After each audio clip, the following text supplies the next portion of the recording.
A sheriff finds a dying hermit buried in January snow, yet the old man is warm as a living stove. His final words hint at a secret that could save or doom everyone left in the valley. The first sign that something was wrong was the smoke, because there wasn't any. Sheriff Hale, riding high on a ridge above the frozen valley, pulled his coat tighter as the January wind cut through every stitch of wool he owned. But even through the sting of cold and the crunch of snow under his horse's hooves, he kept staring toward the hermit's cabin. This far up, where the pines thinned and snow lay deep as a canyon drifts, a man couldn't survive a night without a fire burning near constant. But the chimney stood cold, black, and dead against the morning sky. No curl of white, no flicker of heat, nothing but an icicle hanging from the rim like a frozen warning. The sheriff felt his gut clench tight as the memory of the last storm flashed in his mind. 3 days of wind hard enough to peel the bark off a tree. He had come up here expecting to find a corpse, but he didn't expect to find warmth. He saw the footprints first, half buried,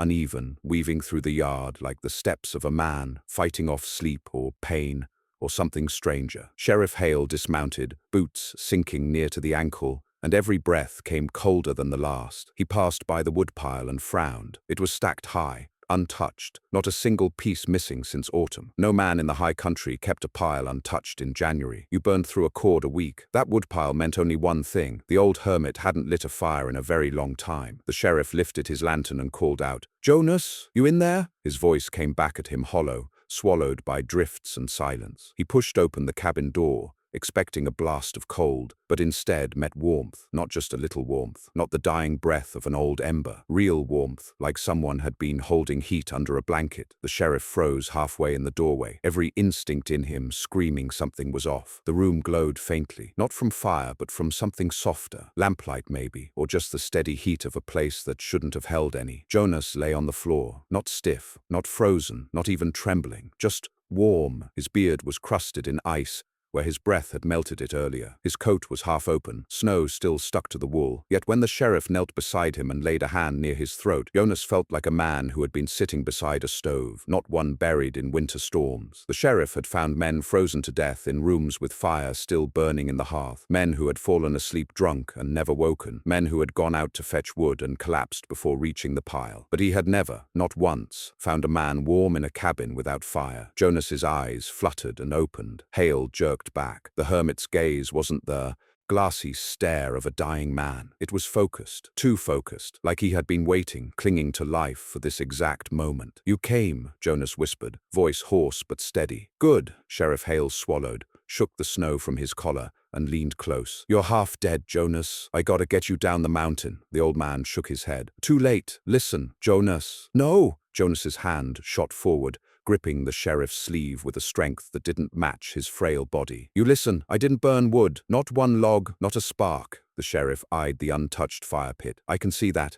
You wonder how I stayed warm?" Hale didn't answer. Jonas gave a faint, grim smile. "Should have never worked, should have never been possible. But the mountain gives what it wants, to who it wants. I didn't ask for it." Sheriff Hale felt the hair on the back of his neck rise. "Jonas, what exactly did the mountain give you?" The hermit's eyes drifted toward the shuttered window, as if he feared something might be listening. Outside, the wind groaned through the pines, bending the old branches like the bodies of mourners swaying over a grave. "It started with the cold," Jonas whispered. "The cold that doesn't feel cold. The cold that wraps you like a quilt instead of biting you. It burrows into your bones and wakes something up in you." Hale frowned. "You saying you survived without fire because you're, what, tougher, lucky, frostbitten to numbness?" Jonas shook his head slowly. "I'm saying the mountain kept me warm because it wanted me alive long enough to give the message." A deep unease knotted in Hale's chest. "Message from who?" "Not who." Jonas's breathing quickened. "What?" Before the sheriff could steady him, Jonas clutched Hale's coat and pulled him down, bringing their faces close. "You'll see things this winter," Jonas rasped. "Things that look like cold but ain't. Snow that falls upward, frost that sings, shadows that move without a man to cast them. It won't come for everyone, but it'll come for those the mountain chooses." The sheriff felt a tremor pass through the floorboards beneath them, just a whisper of a vibration, like distant thunder buried deep in the earth. Or maybe he just imagined it. The wind howled, shaking the shutters with a force Hale hadn't heard when he first arrived. "Jonas," Hale said, gripping the old man's shoulders, "you're talking nonsense. You've been asleep too long. You're disoriented. Jonas's eyes filled with something like fear, true, bone-shaking fear, and Hale had seen enough dying men to know the difference between fevered rambling and a man speaking his last truth. "Sheriff," Jonas whispered, "don't sleep outside after tonight. Don't let the cold touch you. Don't let silence linger too long. And don't—" He stopped. His grip loosened, then the warmth vanished. Sheriff Hale felt it instantly. The air inside the cabin sank several degrees, cold seeping around him like spilled ink. Jonas's hand fell away, and whatever strange heat had been keeping him alive, it fled at the same moment his breath did. The sheriff stared down at the old hermit, dread crawling up his spine. He stood slowly, lantern trembling in his hand, and the light flickered against the walls as if the room were inhaling. Something cracked outside, a tree, the porch steps, the snow shifting, but it didn't sound like wood or ice. It sounded like something heavy dragging across stone. Sheriff Hale swallowed hard, grabbed Jonas's coat, and prepared to lift the body, only for the lantern to flicker again. This time it wasn't the room breathing. Something outside was blocking the light. He froze, listening. Snowfall should have been soft. Wind should have been soft. Winter in the mountains was harsh, but it wasn't loud like this. Whatever moved outside did so with weight, purpose, and patience. He edged toward the window, lifted one shutter, just enough to peer through. His breath snagged in his throat. Footprints, fresh, deep, and too large to be human, circled the cabin. Not in a wandering pattern, not in a hunting pattern, in a waiting pattern. Something had been watching. Something still was. He closed the shutter carefully, quietly, and backed away from the window. The warmth was gone now, replaced by a cold so sharp it pinched tears from the corners of his eyes. But a deeper cold lingered in his chest, a fear he hadn't felt since he was a boy, lost during a blizzard, listening to wolves circle him unseen. Sheriff Hale wrapped Jonas's body in a blanket and slung it over his shoulder. But as he reached the door, he stopped. The dragging sound came again, closer, right outside. He clenched the latch, and the wind died completely. Snow stopped falling. Silence, real silence, settled. And then came the softest tap against the door. Not the wind, not a branch, not an animal. A tap, like a knock. Sheriff Hale's grip on the latch tightened until his knuckles whitened. Whatever Jonas had warned him about,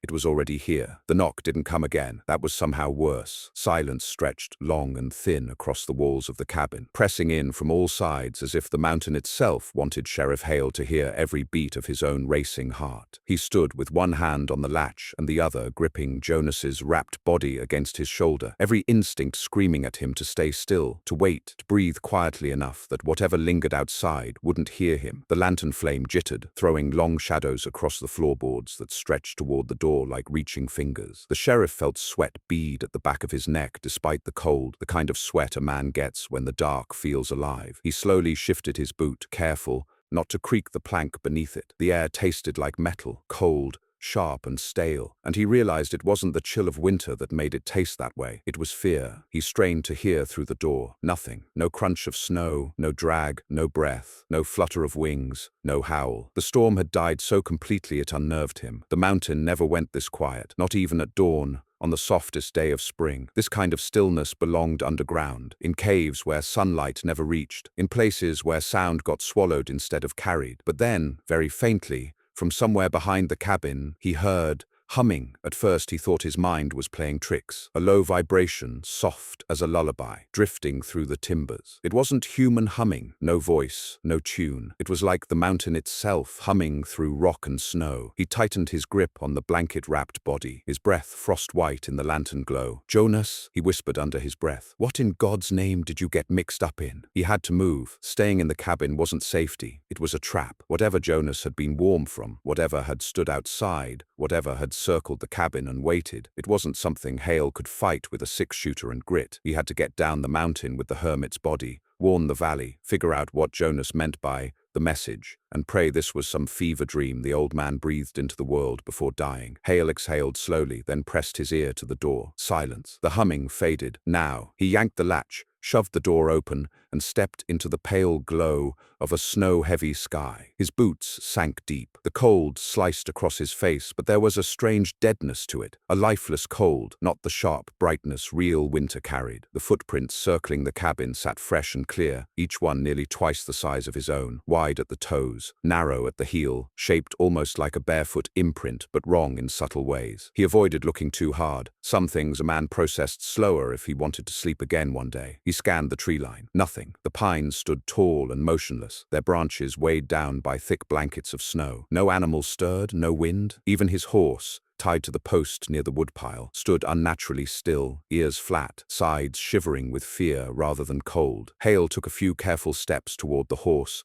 each crunch of snow sounding too loud in the dead air. "Easy, Biter," he whispered. The horse's breath plumed white, but its eyes showed too much white, too much rolling fear. Hale slung Jonas's body across the saddle and tightened the blanket. The sheriff swung up, scanning the woods again. Still nothing. He clicked his tongue, coaxing the horse to move. Biter hesitated, muscles trembling beneath Hale, then lurched into a slow step. Hale kept his eyes forward, his hand near the lantern, the other tight on the reins. The trail was narrow, just a winding cut along the ridge, drifting toward the lower valley where the storm had broken hours earlier. Hale had traveled this route dozens of times, knew every bend and slope. Tonight it felt like walking through a place he had never seen before. After a few minutes, the humming returned, soft, distant, almost like it came from below the snow. The sheriff's throat tightened. "Keep moving," he murmured, though he wasn't sure if he meant the horse or himself. The trail dipped, bending around a cliff edge where the wind normally blew fierce enough to nearly knock a man sideways. Instead, the air sat heavy, unmoving. The snow on the cliff edge didn't swirl. It hung still and perfect, untouched by breeze. Hale urged Biter onward. Crunch, crunch, crunch. The horse's hoofprints left deep cracks in the otherwise pristine snow. Then something flickered in his peripheral vision. He stopped the horse. Nothing moved. The woods lay in perfect stillness, but Hale felt watched. A cold that had nothing to do with temperature crept along his spine, like frost crawling over bone. "Who's there?" he called, though he immediately regretted speaking. Sound didn't carry right. It landed heavy in the air instead of echoing. Then he saw it, a shape between the pines. Human height, maybe, but thin, too thin. A silhouette cut from the snow dark, standing perfectly still. Hale blinked, but it stood exactly where it had been. Unmoving, unbreathing. A figure shaped like a man, but wrong, its edges blurring slowly into the snow around it. Hale's mouth went dry. The figure didn't move forward or back. It only stood, watching. He tugged Biter's reins sharply. "Go!" The horse bolted without hesitation. Snow flew under them as Hale clung to the saddle, Jonas's body bouncing lightly against the horse's flanks. The lantern swung wildly. The sheriff forced himself not to look behind him, but the instinct clawed at him, relentless, urging him to confirm whether the figure followed. Finally, unable to bear the tension, he risked a glance. The figure had moved, farther down the trail, standing where Hale would be if he kept riding straight. It hadn't run, hadn't lunged. It had simply appeared farther ahead, as if the mountain shifted it like a piece on a board. Hale yanked the reins so hard Biter nearly skidded, then veered off the trail, plunging into deeper snow. Branches whipped at Hale's face. Frost bit his skin. He couldn't distinguish shadows from shapes anymore. Every movement at the corner of his vision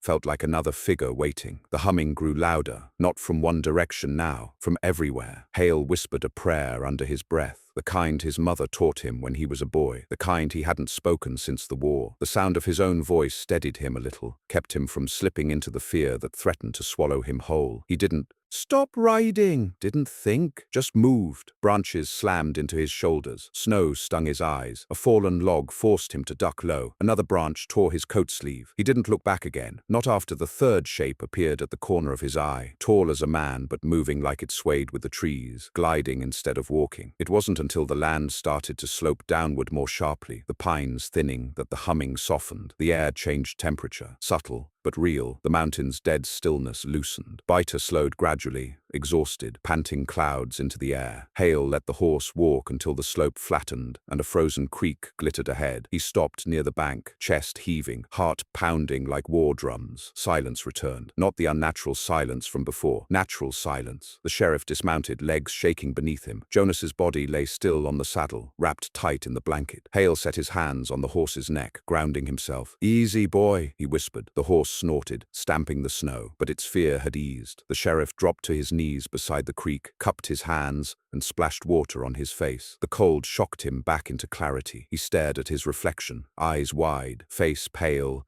hair frosted with snow. "What did you mean, Jonas?" he breathed. The hermit's last words echoed in his memory. "Don't sleep outside after tonight. Don't let the cold touch you. Don't let silence linger too long." Hale looked up the ridge. Nothing followed. He remounted and urged Biter along the creek, knowing the trail home would meet the water after a short ride. His breath steadied. The humming was gone, but just as relief simmered enough to loosen his shoulders, a thought struck him so sharply he nearly stopped the horse again. Jonas hadn't died from cold. He had died the moment the warmth left him. What if the warmth hadn't been a blessing? What if it had been the very thing killing him? That thought lingered as the sheriff rode toward the valley, toward houses filled with people who trusted winter to be honest, whose children played in snowbanks, whose barns creaked under ice but held. They didn't know the mountain had changed. They didn't know something new walked the snow. Jonas had called it a message, but Hale feared it was a warning delivered too late. The sheriff didn't sleep that night, not even for a moment. Even after he'd reached the valley and set Jonas's body in the back room of the clinic, doctor away, but lanterns lit, stove warm, Hale felt the mountain clinging to him. The humming, the stillness, the shapes in the trees. He could feel them in the back of his skull, like the echo of a nightmare that refuses to let go even after you've woken. He washed the snow from his coat, dried his boots by the fire, and sat in the doctor's front room until dawn, turning Jonas's words over and over. "Don't let the cold touch you. Don't let silence linger." It was too vague, too strange, too unlike the man the hermit had been for years. Jonas was quiet, gentle, reclusive. He trapped rabbits, tanned hides, kept to himself. But he wasn't a storyteller. He wasn't prone to rambling prophecy, nor to fears of things lurking in the trees. The sheriff had known him long enough to know the difference between a man speaking nonsense and a man speaking truth twisted by fear. And Jonas had been afraid, deeply. Sheriff Hale sat up as the horizon paled toward blue. He rubbed the exhaustion from his eyes and forced himself to drink a tin cup of bitter coffee. It felt like swallowing hot mud, but it kept him awake. He stepped outside, the cold morning air brushing his face gently. Normal cold, honest cold, the kind winter was supposed to carry. Nothing like the dead stillness up on the ridge. He stood there at the doctor's porch, watching the sun rise over the valley, watching smoke curl from distant chimneys, listening to the quiet breath of the world waking. Chickens clucked somewhere in the distance. A wagon rolled down the southern road, wheels crunching frost. A dog barked. Everything felt normal, comforting, safe, which only made what he'd seen, what he thought he'd seen, feel more impossible. He walked toward the sheriff's office, boots crackling frost beneath him. He needed to make sense of things, needed to understand Jonas's rambling, needed to figure out how much danger the town was in. But before he made it 2 steps up the office porch,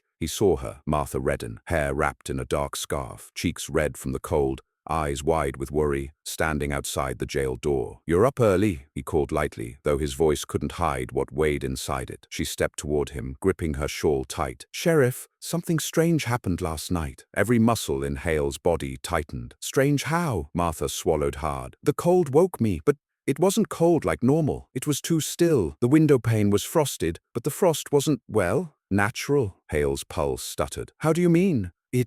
It looked like writing." He froze. Martha seemed ashamed to even say it aloud. "I know how it sounds, but there were shapes on the glass, like fingers had trailed through frost from the outside, except the frost was inside. Curving lines, almost like someone trying to form letters." Hale's mind spun. Jonas's warning, the humming, the shapes in the trees. "Martha," he said softly, "did you hear anything? Anything at all?" She shook her head. "Nothing. That's what made it worse. No wind, no snow falling, just silence." The last word trembled. Sheriff Hale looked around the street. Normal morning life unfolded in slow motions. A stable hand pushed open the livery doors. Mrs. Howling carried a basket of laundry. Old Jem Hobbs chopped wood. The sound of the axe struck sharp and honest. But behind all that normalcy, something felt off, subtle, wrong. The air whisked a little too clean. The frost on the roof lines looked almost too perfect. The shadows cast by the morning sun stretched a touch too far across the snow, like thin fingers probing into the light. He forced his voice calm. "Show me your window." She hesitated, then nodded, and led him to her small cabin on the far side of town. Her yard was dusted with snow, no tracks around the windows. Hale circled the house first, half expecting to see footprints like the ones at Jonas's cabin, large, human-shaped but not human at all. Nothing. Inside, Martha's cabin felt warm,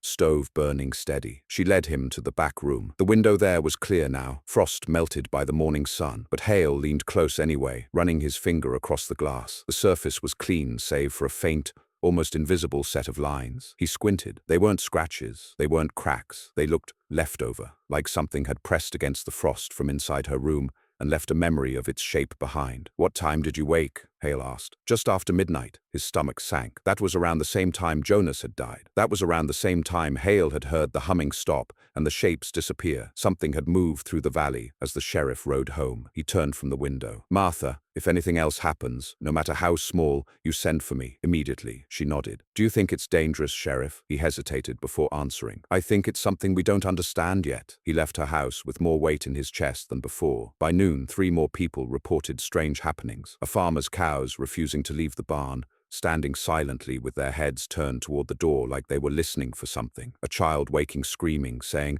"The winter man," stood by her bed. A store owner whose pipe smoke hung in the air too long, drifting in circles rather than rising. Small things, strange things, unsettling things, but all happening within hours of Jonas's death. Sheriff Hale walked back to the clinic, intending to check Jonas's body again, to look for clues he might have missed. When he stepped inside, the doctor, who had returned mid-morning, met him with a troubled expression. Sheriff Hale's heart dropped. "What is it?" The doctor pointed toward the back room. "You need to see this." Hale stepped inside. Jonas's body lay where he'd placed it, wrapped tight in the blanket. But the blanket wasn't still. It had patterns of frost forming across the wool, delicate curling shapes that traced like vines. Frost didn't form that way indoors near a stove. The sheriff reached out and let his hand hover an inch over the blanket, warm, just like before. But Jonas was dead, completely. The warmth wasn't coming from a living man. It was coming from something else. The doctor rubbed his arms. "I've never seen anything like it. I almost touched it earlier. But something made me hesitate." "What do you mean?" "I felt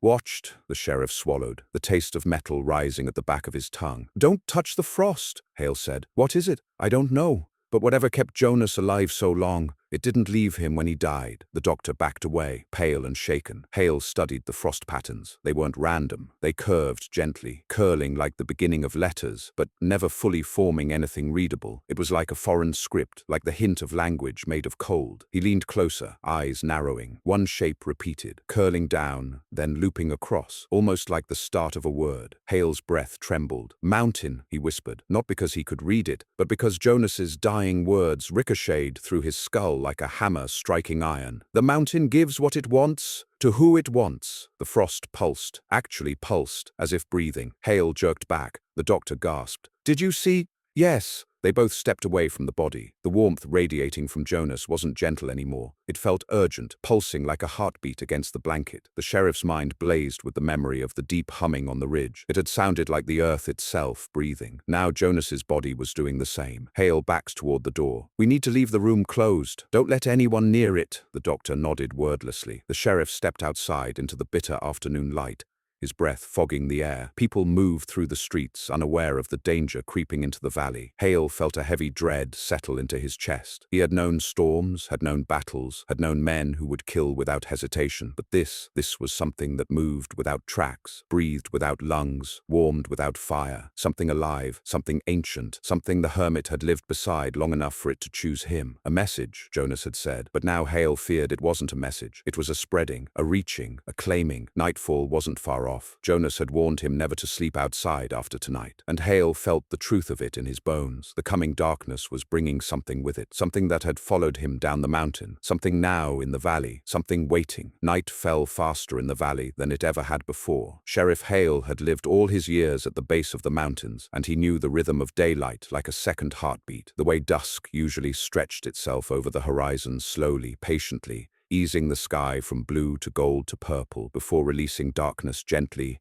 into the folds of the land. But not that night. When the sun dipped behind the ridge, it didn't linger. It simply vanished, swallowed by a curtain of cold shadow that swept down the mountainside with purpose, like a tide coming in too fast, pulling winter with it. And with that darkness came a hush that fell over the valley like a blanket of snow. Not peaceful, not soft, a hush that felt like the mountain holding its breath, waiting. Sheriff Hale lit every lantern he had in the jailhouse, 6 of them. He set 3 on his desk, 2 near the windows, and 1 by the door. The flickering glow turned the office into a circle of trembling light, pushing back the dark that pressed close to the glass. Outside, The snow on the street shimmered faintly, reflecting nothing. No moon, no stars, just an unnatural, absolute dark, stretching between buildings and bending around roofs like a living thing. He paced the floor with uneven steps, fighting the exhaustion clawing at his skull. He hadn't slept in nearly 30 hours, but sleep wasn't an option. Jonas's warning hammered in his mind. Don't sleep outside after tonight. Don't let the cold touch you. Don't let silence linger too long. The sheriff didn't know which rule mattered most, or whether any of them mattered at all. But he knew enough to understand this wasn't a night to lie down and close his eyes. Behind him, the back door creaked open, and Dr. Avery stepped inside, rubbing his hands together for warmth, though his face was pale with something that had nothing to do with temperature. "I locked the clinic as you asked," the doctor said quietly. "But Sheriff, I keep feeling something watching, even when I'm alone, even when my back's to a wall." Hale nodded grimly. "You're not imagining it." The doctor lowered his voice further. "The frost on Jonas, it grew." The sheriff stopped pacing. Avery swallowed hard. "I checked the room before leaving. The frost had spread to the table legs, and the patterns, they're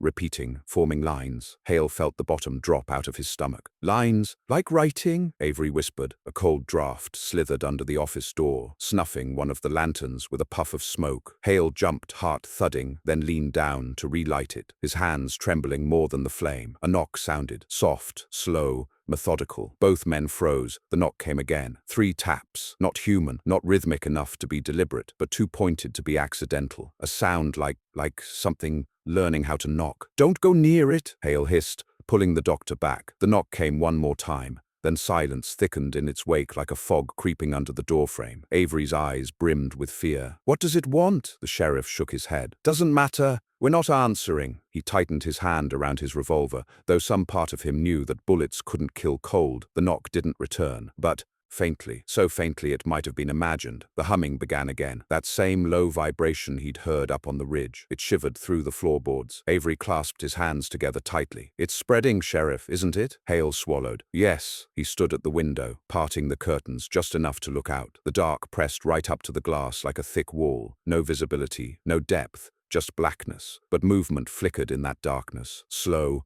tall, human-shaped, then gone. He let the curtain drop. 2 lanterns flickered wildly. One went out. "No!" Hale snapped, rushing to relight it. "No darkness. Not tonight." He returned to pacing, the wooden floor creaking under his boots, the sound grounding him. Around midnight, the church bell tolled, but no one had rung it. The doctor startled. "Who?" "Not who," Hale whispered. "What?" The bell rang again, once, then twice, then stopped abruptly, as if whatever had touched it realized the sound wasn't supposed to echo at all. Avery's breath formed thin clouds in the lantern light. "Sheriff, what did Jonas say, exactly?" Hale spoke slowly, piecing the memory together, as though each syllable were an icicle he'd pulled from the air. "He said he didn't burn wood. Not a spark. He said the mountain kept him warm, said it wanted him to stay alive long enough to give a message." Avery shuddered. "A message for who?" Hale didn't answer. He stared through the office again, unable to shake the image of those frost lines growing across Jonas's body, curling in patterns like script made of cold, script he didn't want to read. The wind outside finally began to rise, softly at first, then steadily, rushing through the valley. But it didn't whistle, it didn't moan, it carried no snow across the windows. It sounded like breath. Hale drew the doctor away from the walls. "Stay in the middle of the room," he ordered. The wind breath passed over the roof. The lanterns trembled. Then something else happened. Something worse. Something that made the sheriff's heart stop. Footsteps began to form in the snow outside. Not deep, not light, not hurried, just steady. One step, then another, a slow walk circling the building. Avery's fingers gripped the sheriff's coat sleeve tightly. "Sheriff, we're trapped!" The footsteps continued, deliberate, measuring. A long pause, then a soft, dragging sound, like something leaned close to the wall. Listening, Sheriff Hale forced himself to breathe. The dragging moved along the siding, low to the floorboards. Hale thought of the footprints circling Jonas's cabin. Too large, too human to be a bear, too malformed to be a man. He thought of the silhouette in the trees, and the frost that pulsed, and the warmth Jonas carried even in death. "Sheriff," the doctor whispered, "what if it's looking for him, Jonas? What if it followed you?" Hale swallowed hard. It did. The footsteps continued circling the building. Every few seconds they paused, then resumed, then paused again, as if searching for an opening. Avery closed his eyes. What does it want? The sheriff didn't know, but something inside him suspected the truth. Jonas hadn't been chosen for anything noble. He had been infected, or claimed, or changed, and now whatever had claimed him was searching for its warmth again, seeking the body it had filled, the body it had left too soon, the body it was trying to call back to the mountain. The humming grew louder, the lanterns flickered harder, frost began forming along the edges of the window glass. Hale rushed forward and slammed the shutters shut, breathing hard. The cold that pressed against the wood wasn't natural, it was searching, feeling. Avery's voice quivered. "We can't stay here until morning. If this thing wants something, it won't leave until it has it." "We're not giving it anything," Hale said, though he wasn't sure he could keep that promise. Another knock, but this time, from the back door. 3 taps, evenly spaced. The lantern nearest the door sputtered wildly and dimmed, smoke curling up like fingers reaching. Hale moved toward the door, stopping just short of touching it. He listened. The humming was right behind the wood, closer than before, so close he felt vibrations through the floorboards. It was trying to come in. Avery backed away, shaking. "Don't open it, Sheriff," Hale whispered. "I won't." But deep inside, he feared he wouldn't get a choice. The door handle turned, not fast, slow, methodical, something learning. Hale grabbed the handle, forcing it back to stillness. Something on the other side pulled against him, not violently, gently, testing him. Avery's voice broke. "What do we do?" The sheriff braced his shoulder against the wood. "We hold it until morning." "But what if it doesn't stop?" Hale's jaw clenched. "Then we hold it anyway." The handle twisted again, and something whispered through the door. Not words, not breath, more like the sound of snow falling upward, a cold exhale, a sound that didn't belong to anything human. Avery stumbled back, covering his ears. "Sheriff, Sheriff, that sound—" The whisper faded. The humming stopped. The footsteps withdrew, and slowly, silence returned. But not the same silence as before. This silence felt like a choice. Sheriff Hale waited. 1 minute, 2, 5, 10, nothing. The cold pressing against the door softened. The frost on the windows stopped spreading. The lanterns steadied. Avery finally spoke, voice barely audible. "Did it leave?" Hale didn't answer yet. He pressed his ear to the wood. Silence. True silence. He nodded slowly. "For now." The doctor collapsed into a chair, trembling, hands over his face. "Dear God." Hale exhaled the longest breath of his life. "It wasn't God. He moved to the window, opened the shutter a fraction. The dark had thinned, just barely, enough to reveal the street, enough to reveal empty snow, no tracks, no figures. The mountain stood against the horizon, black and towering, and on its peak something faint, so faint he almost thought he imagined it. A flicker, a glow, a pulse of warmth, the same color as the frost on Jonas's body, the same warmth that had kept the hermit alive. The mountain was alive, breathing, watching, reaching. Avery approached the window with weak steps. "Sheriff, what is happening to us?" Hale watched the mountain peak pulse again. A heartbeat, slow, steady, awake. He lowered the shutter.